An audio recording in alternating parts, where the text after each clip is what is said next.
She has the letters MD after her name, a corner office, a bank app that moves six figures through it every single month. By every measure this country uses to define success, she already won.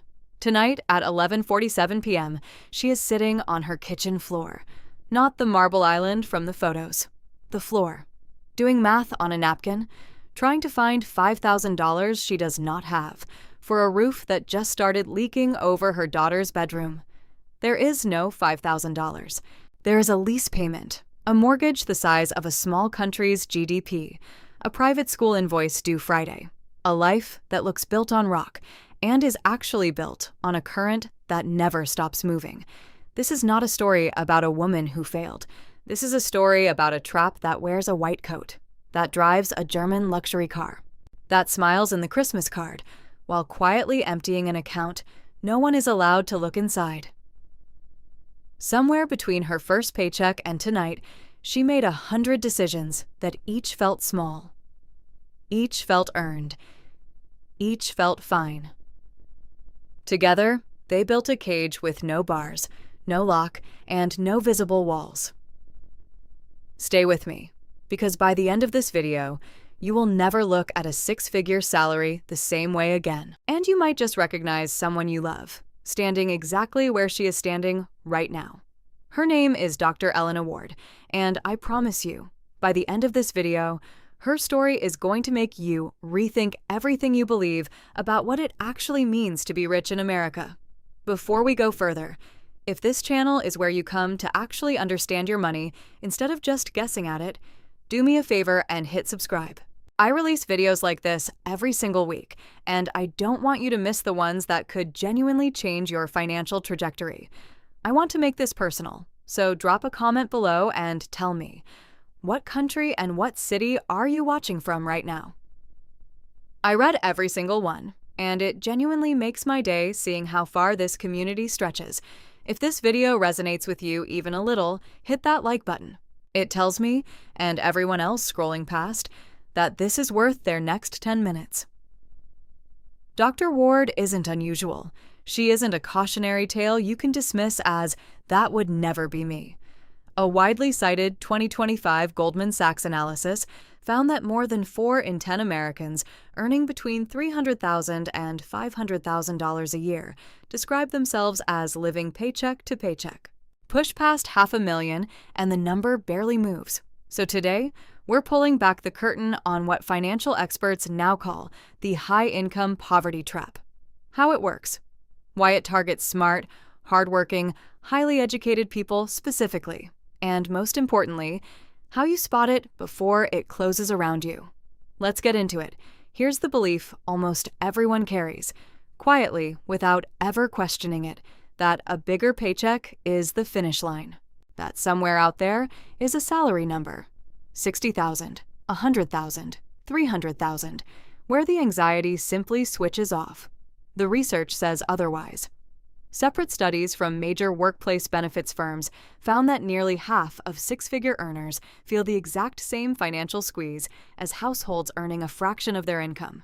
Sit with that, almost half, of people earning more in a month than a full-time minimum wage worker earns in a year. This is where Elena's story actually begins, not with a dramatic collapse, with a slow, invisible accumulation that felt, at every single step, completely reasonable. Elena finished her surgical residency at 31, buried in student debt, driving a 9-year-old sedan with a check engine light she'd learned to ignore. 2 years later, her income crossed $200,000. By 36, it had crossed $350,000. Nobody handed her a warning label. Instead, life handed her a series of upgrades, each one whispering the same sentence: "You've earned this." The sedan became a leased luxury SUV, $420 less painful per month than owning outright, or so the finance manager explained. The apartment became a house, and the house needed a guest suite that guests visited twice a year. Her daughter's public school became a private one, because that's just what people in her position do. Dinner, which used to mean cooking on a Tuesday, became a reservation, because after a 14-hour shift, who has the energy to cook? Economists call this lifestyle inflation, but that word is too clinical for what it actually feels like from the inside. It doesn't feel like inflation. It feels like arrival. Every purchase is a small, private confirmation. I made it. I'm allowed this now. The problem is, arrival never actually arrives. The upgrades compound. The savings do not. This is where the story stops being about Elena alone, because her math is playing out in millions of American households right now.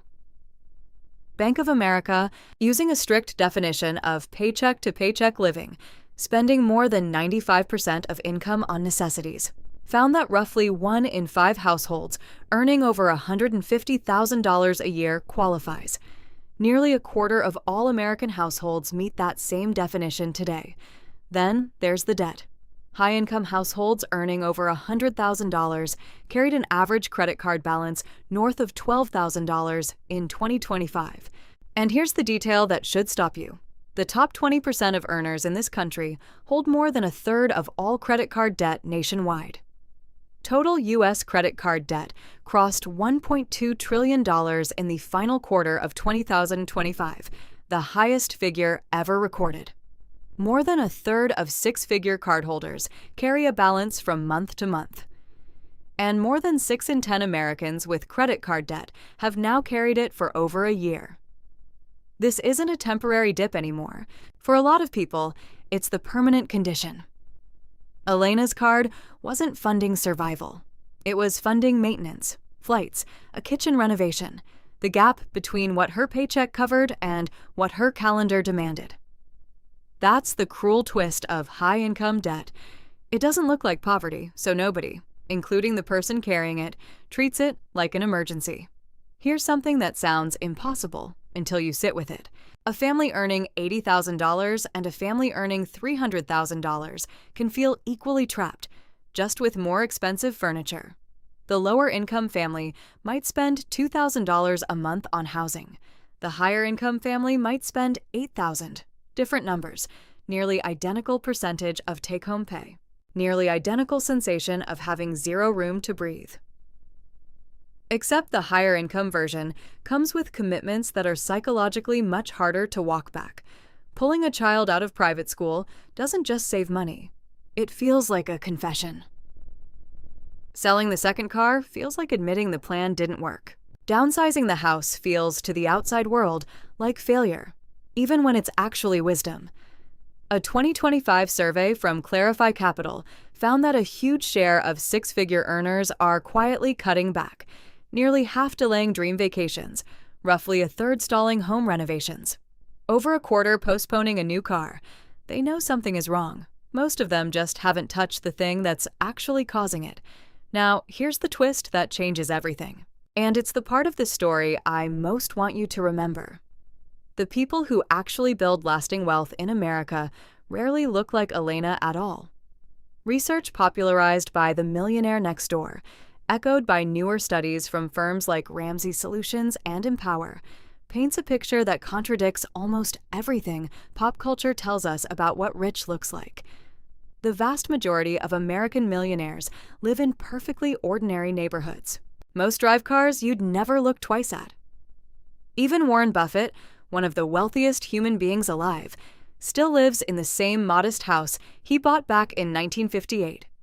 The formula those researchers built is simple. Multiply your age by your pre-tax household income. Divide by 10. That's roughly where your net worth should be if you're building wealth at a healthy pace. A 50-year-old earning $250,000 should be sitting on something close to $1.25 million.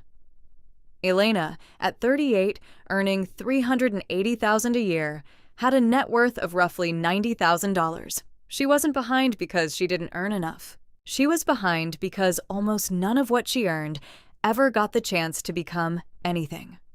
Researchers have a name for the two camps: prodigious accumulators of wealth and underaccumulators of wealth. Income has almost nothing to do with which camp you land in. A teacher earning $55,000 a year can out-accumulate a physician earning 7 times that. It comes down to one variable, and one variable only: what happens to the money after it arrives? Here's what makes the trap so brutal. It isn't just the spending. It's the shifting definition of enough. A 2025 Charles Schwab Wealth Survey found the average American now believes it takes roughly $2.3 million to be considered wealthy, and around $840,000 just to feel comfortable. Meanwhile, the median American household's actual net worth sits around $190,000. The gap between the finish line people imagine and the one they're actually standing near is enormous, and it keeps stretching. Over 60% of people in that same survey said it now feels like it takes more money to feel wealthy than it did just a year earlier. That's the hedonic treadmill in a single statistic. You run. The horizon runs with you. The finish line never gets closer, no matter how fast your income grows. Social media didn't invent this comparison, but it put it in your pocket. Available at 2 a.m., filtered to show only the highlights of people who might be just as leveraged as you are. Elena wasn't comparing herself to her patients. She was comparing herself to other surgeons. Other Christmas cards, other kitchens on other feeds. An arms race with no finish line and no winner. Which brings us back to where we started. Elena, on the floor, at 11:47 p.m., doing math on a napkin. She wasn't crying because she was poor.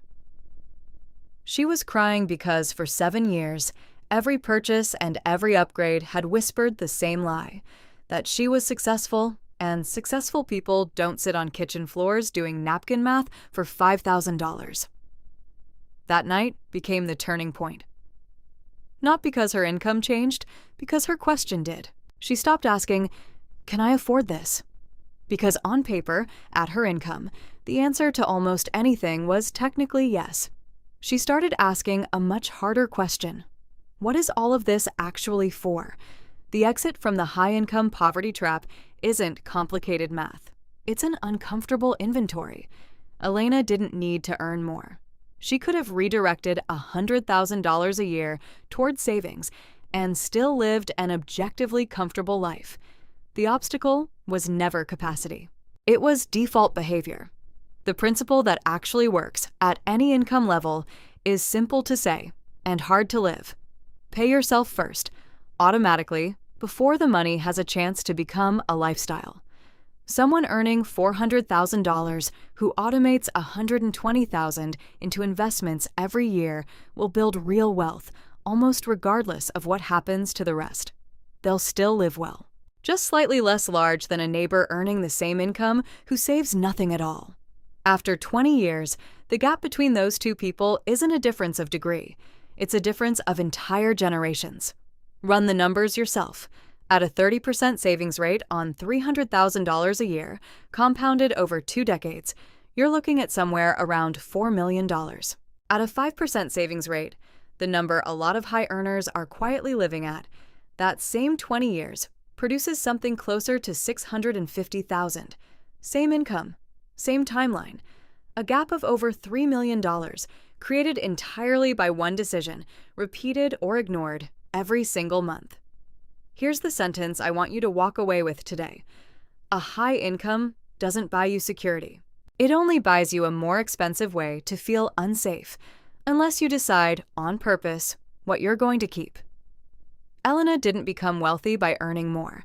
She became wealthy, slowly, almost boringly, by finally treating her savings as the bill that gets paid first, not the leftover that never arrives. If this story hit home for you, even a little, tell me in the comments. And again, let me know what city and country you're watching from, because I read every single one.